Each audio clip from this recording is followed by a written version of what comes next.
I wanted to have a chat about the 3 stages of stress, because I use them throughout my balances a lot, and I just wanted it to just be clear what I'm doing in those times. So the concept is that the 3 layers of stress are to do with first, second and third, and basically if you're in the first layer of stress, these are different, by the way, to the 3 survival patterns: survival switching, deep survival switching and hidden deep survival switching. And it's also different to the fight, flight, freeze. So they're all components of trauma and stress, but they're all a little bit different. So the 3 levels of stress: the first level is when you've actually got fairly good reserves in your body, and you have a bad day, you have a bad week, something traumatic happens in your marriage or your life or your work or your relationships, and you feel like you're falling apart, but you have a few good night's sleeps, you pick yourself up, you do some yoga, meditation, breathing, have some kinesi, do some Reiki, whatever you do to sort yourself out, and you feel better. So it's not massively deep, but it's traumatic in that moment, in that time. The second layer of stress is when so that's sort of like a dip of energy. You can imagine if this is equilibrium. So the first level, we go down in energy, we end up picking back up. The second layer of stress is more like, that's our equilibrium. We've dipped and then we've come up, and then we're like running on adrenaline. So for anyone who's ever been in a fairly big traumatic relationship for like 20 years, or a job that just saps it out of you all the time, or a childhood trauma that just never ended and continues to this day because those lessons are so ingrained into us, that's like running on adrenaline.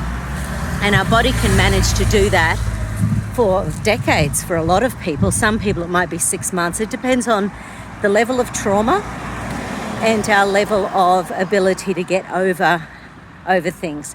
So there's sort of a ratio in psychiatric terms where they talk about the pain to pleasure ratio, and our body can stand somewhere between 5 and 7 times more pain to pleasure. So in other words, if someone's abusive to you 5 to 7 times more than they're nice to you, funnily enough, it's sort of an equilibrium our body can cope with, but it's exhausting.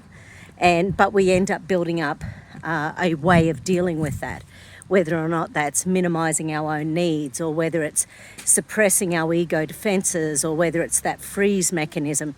So we've got all sorts of ego defense mechanisms to help us through that, and whether or not it's the rage, anger, frustration that comes out, and they know that they're annoying the hell out of you, or whether or not it's the freeze, so you can't manage to make a comment in that moment, you simply can't find the words. And I find myself doing the freeze thing a lot when someone's saying something that's really quite traumatic to me, and I'm trying to formulate my response in my head, and if someone's like, go, go, go, go, go, in my face, I find it very, very hard. Obviously, having a channel like this for 3 years, I've had to really get a thickened skin, because the nastiness sometimes, as we know, because, when someone's a keyboard warrior, and they're out to just be those delightful trolls hating everything and the whole cancel culture thing, not a lot of fun to be on the other end of that. Anyway, so second stage stress. It's when we are running on adrenaline, and that can happen for years, sometimes decades. So it's like, once again, your first stage stress goes down, your second stage stress goes up, and then that's your new level of stress. And when I'm chatting away to clients, that's what I often say, first, second, third level of stress. And the third level of stress is when we hit chronic fatigue of something. So it's sort of like there's total exhaustion around that issue. So it might be that they had some resilience for a long time, and that may have been that first level of stress or the second level of stress, but by the time, it's like falling over the cliff. You've fallen, there's no resilience left, it's just not happening anymore, and you just want to climb into bed and not think about it anymore. So first, second, third layers of stress.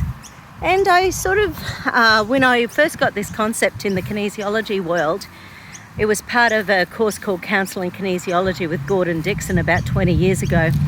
And you start to realise that, as we know, a lot of it's to do with our childhood. A lot of it's to do with what we were taught as children, and even my rebellious sort of streak that you've all seen in the last 12 months. I apparently am not very good at being told what to do. It's not my forte.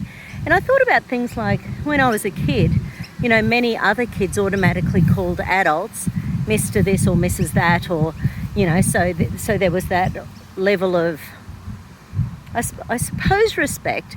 But my mum, maybe because she grew up in a household where, well, I'm not sure why, but for whatever reason, it was definitely mum's side of the family where it came from.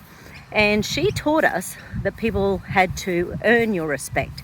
You don't respect people just because they're old. You don't respect people just because they're teachers or priests or nuns, or I grew up Catholic, obviously, given that comment.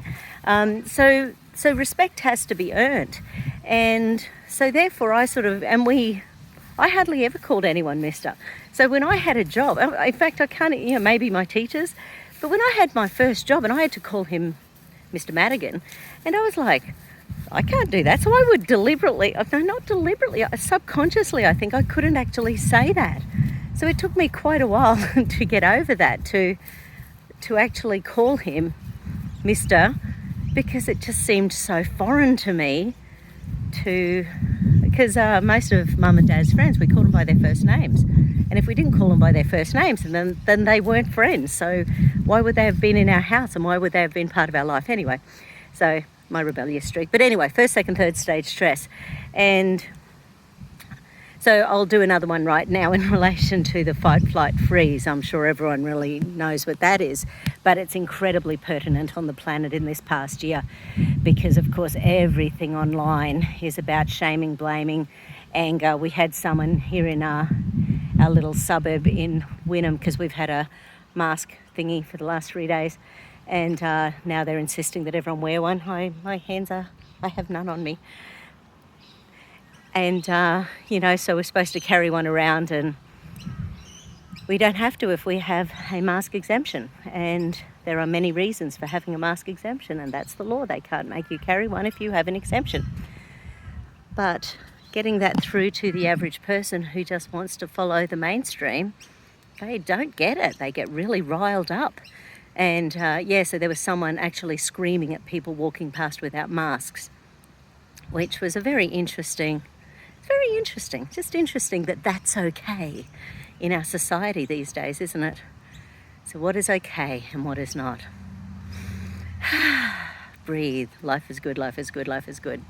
Okay, take care. Have a good one. Bye.